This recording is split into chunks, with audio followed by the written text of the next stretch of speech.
رفقہ محترم، السلام علیکم ورحمۃ اللہ وبرکاتہ۔ دیکھیے،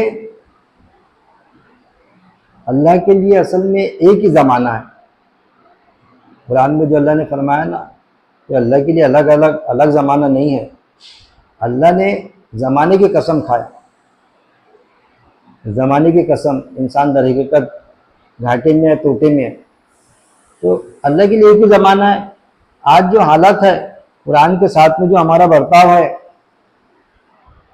جو ہم علماء سو کے چکر میں اور ہمارے جو بزرگ ہیں جو غلط پر تھے ان کے چکر میں پڑ گئے ہیں، ہم جو برا عصبیت اور شخصیت پرستی کے چکر میں ملوث ہے،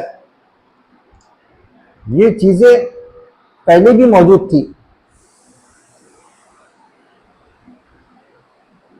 جو باتوں کو ضرب لگائی اللہ نے کہ کیا معاملہ تھا یہود و نصارہ کا، جیسا آج معاملہ ہے ہمارا، پھر آپ سے کا قول بھی ملتا ہم کو، کیسا کہ بنی اسرائیل جس دل میں گھسی، میری امت بھی گھسیں گی اور ان سے زیادہ گھسیں گی۔ یہ آپ کو غیب کل میں تھا، ایسا نہیں، یہ اندیشہ ظاہر کیا تھا آپ نے۔ دیکھیے وہ اندیشہ بالکل آپ کا جو ججمنٹ پاور تھا، جو ججنگ تھا، جو بولنا چاہیے گیس تھا، اندیشہ، ایک تو آپ پر آیت جو نازل ہوتی تھی، آیت وہی نازل ہوتی تھی، وہ اللہ کا حکم، اس میں تو چوں چرا کی بات ہی نہیں۔ اور ایک آپ ایز اے بشر ہونے کی حیثیت سے اپنے اوپینین بات پیش کرتے تھے، اپنی خود کی بھی بات، ان کی خود کی اپنی پسند، خود کی بات بھی ہوتی تھی، وہ بھی جو ہوا کرتے تھے آپ کی جو رجحان، وہ بھی کوئی غلط نہیں ہوا کرتے تھے، زیادہ تر صحیح ثابت ہوتے تھے۔ بلکہ یہ تو کہوں گا میں کہ 100% نہیں بولنا چاہیے، 99، لیکن وہ وہی نہیں ہوتی تھی۔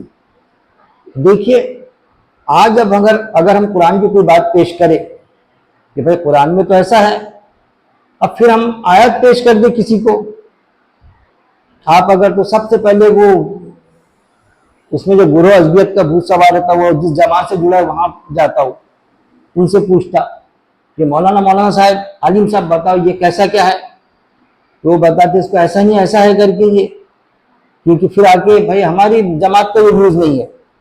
پھر آپ ان سے ملنا عالم صاحب سے، میں ملایا تھا عالم صاحب سے، عالم صاحب کے پاس جاؤ، اگر ہم وہ آیت کا ترجمہ یا ترجمانی پیش کریں کہ عالم صاحب اس کی یہ ترجمانی ہے نہیں تو جو میں نے کیا، تو وہ یہ بتائیں گے ہاں یہ ترجمانی تو ہے، کیونکہ ترجمانی غلط تھوڑی تھی ہماری، غلط تو بول نہیں سکتے وہ، کیونکہ لفظ ٹو لفظ ہم بتاتے کہ اس کا یہ معنی ہے کہ نہیں۔ ہاں یہ بھی ترجمہ ہے، لیکن اس میں علماء کی اکثریت متفق ہے، کون سے وہ جو پیش کرتے ترجمہ، اور وہ ترجمہ ہمارے ترجمے سے ٹکراتا، تو وہ بولتے یہ بھی صحیح ہے آپ کا اور وہ بھی صحیح ہے۔ ایسا کیسا ہو سکتا میرے بھائی، اور بات الگ الگ بات تھی۔ اس لیے میں کہتا ہوں کہ علماء سو بھی ہے، پھر ہم کو بتایا جاتا کہ علماء کی اکثریت اس میں ہے، پھر ہم کو سمجھایا جاتا کہ اتنے سارے لوگ غلط ہو سکتے ہیں کیا، اتنی ساری جماعتیں غلط ہو سکتی کیا، آپ جو بات پیش کر رہے ہیں تو ہم ان سے یہ کہیں کہ بھائی میں قائل نہیں ہوں، لیکن کچھ لوگ ہیں ایسے عالم جو اس چیز سے قائل ہے جو میں بات پیش کر رہا ہوں، جو ایسا ترجمانی کیا میں نے آیت کی یا ایسی پیش کیا آپ تک کے، تو وہ بھی کرتے نہیں، وہ اکثریت اس میں ہے۔ تو وہ دیکھیے آیت قرآن میں ملتی، جیسا سورہ مریم آیت نمبر 73 اللہ کے نام سے جو بڑا مہربان نہایت رحم کرنے والا ہے۔ اب جب پڑھی جاتی ہے ان پر ہماری آیات واضح یعنی کلیئر، صاف انداز میں، کہتے ہیں وہ جنہوں نے کفر کیا، انکار کیا۔ اب یہ مت سمجھو کفر کے معنی تھے انکار کرنا، چاہے عملی انکار کرے یا اس آیت کو ماننے سے یا سمجھنے سے انکار کرے کہ بھائی ہم نہیں مانتے تیرے ترجمے کو، تو مدرسے سے فارغ ہے کیا، تو کس جماعت سے جڑا ہے، تمہاری تعداد کتنی ہے۔ وہ جنہوں نے کفر کیا، ان سے کس سے مطلب وہ جو بات پیش کرتے، ان سے جو ایمان لائے ان سے وہ کہتے کفر کرنے والے، کون سا دونوں فریقوں میں سے بہتر ہے؟ وہ بولتے بہتر کون سے، ہمارے پاس تو بڑے بڑے عالم ہیں، ہماری جماعت تو بہت بڑی ہے، یہ تو مدرسے سے فارغ بھی نہیں ہے۔ ایمان لائے کون سا دونوں فریقوں میں سے بہتر ہے مقام میں؟ کس کا مقام زیادہ ہے؟ وہ تو مفتی ہے، وہ تو عالم ہے، وہ تو فاضل ہے، وہ تو قاری ہے، وہ تو حافظ ہے، اور خوب تر مجلس میں. کہ بہتر کون ہے؟ مطلب کس کی میجارٹی زیادہ ہے، تم تو مائنورٹی میں ہو، اور خوب تر ہے مجلس، اور مجلس تعداد میں بھی زیادہ ہے. مطلب بڑی بڑی مجلسیں منعقد کرتے، یہ ریفرنسز دیتے ہم کو. اس وقت میں بھی ایسا تھا، جب قرآن نازل ہوا تو یہ تو ان کی بات کو وہ کیا، قرآن نے کنڈم کیا ان کی بات کو. اور کئی جگہ آپ کو آیت ملے گی کہ اکثریت قرآن کی بات کو تسلیم نہیں کرتی. اس وقت میں بھی سورہ مریم ہو گیا، سورہ یوسف آیت نمبر 106، لوگوں کی اکثریت کا حال یہ ہے کہ اللہ پر ایمان بھی رکھتے ہیں اور ساتھ میں شرک بھی کرتے ہیں. اکثریت. سورہ سعد آیت نمبر 24، ان کی تعداد بہت کم ہوتی ہے لیکن ایمان اور عمل والے ایسی حرکت نہیں کرتے. مطلب تعداد کم ہوتی، قلیل تعداد ہوتی، لیکن اس طرح کی حرکت نہیں کرتی کہ آیتوں کو نظر انداز کرنا. سورہ البقرہ آیت نمبر 246، 246، پھر گئے مگر ان میں کے تھوڑے لوگ قائم رہے.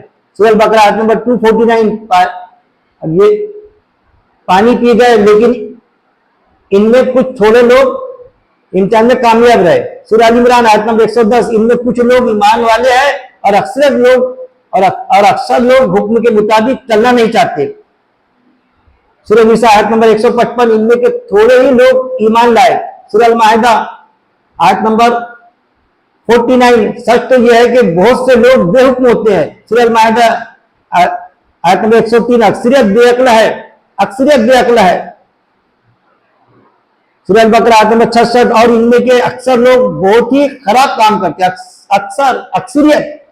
اکثریت پر ضرب لگائی اللہ نے، اکثریت کی جھانسے میں آنے کی کوئی ضرورت نہیں. سورہ انعام آیت نمبر 112، لیکن ان کی اکثریت میری جاہل ہے. سورہ انعام آیت نمبر 117، اور زمین کی آبادی میں زیادہ لوگ ایسے ہیں کہ اگر ان کے کہنے پر چلے تو تم کو اللہ کے راستہ ہی بھلا دیں گے. یہ سب تو صرف گمان اور وہم پر چلتے ہیں اور میری عقل گڑاتے ہیں. دیکھیے سورہ اعراف آیت نمبر 102، ان کی اکثریت کو تم شکر گزار نہ پاؤں گے بلکہ بدکار لوگوں کی تعداد ہم نے زیادہ پائی. سورہ اعراف آیت نمبر 48، تمہاری جماعت کا بڑا ہونا کچھ بھی کام نہ آیا. اس وقت میں یہ جو بھٹکتے نا، ہماری جماعت بہت بڑی تھی، ہم بہت بہتر تھے، اس وقت میں کچھ کام نہیں آئے گا. سورہ ہود آیت نمبر 17، اکثر لوگ اس پر ایمان نہیں لاتے. اللہ کی بات پر. سورہ الرعد آیت نمبر 1، لیکن اکثر لوگ ایمان نہیں لاتے. سورہ ہود آیت نمبر 116، مگر بڑی تعداد کے ظالم خوشحال لوگ اپنی عیش پرستی کو قائم رکھنے کے لیے الٹے مجرموں کے ساتھی بن گئے. ایسا سورہ نجم آیت نمبر 47، لیکن اکثر لوگ جانتے نہیں.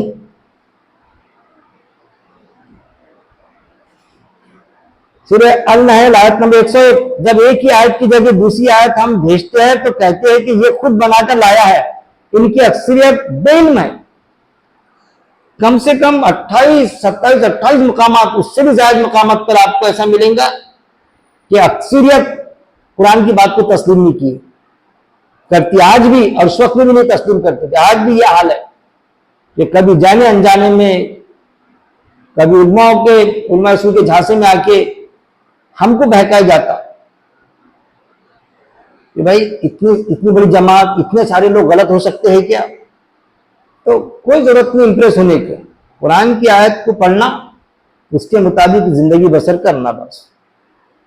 اللہ سے دعا ہے کہ اللہ رب العزت قرآن کو پڑھنے، ترجمے سے پڑھنے، صرف عربی متن تک کے محدود نہ رکھنے، اور پڑھنے کے بعد میں اس پر غور و تدبر کرنے کے بعد میں اس پر عمل کرنے، موت تک جمع رہنے کی مجھے آپ کو، ہم سب کو اللہ توفیق دے. وآخر دعوانا ان الحمدللہ رب العالمین.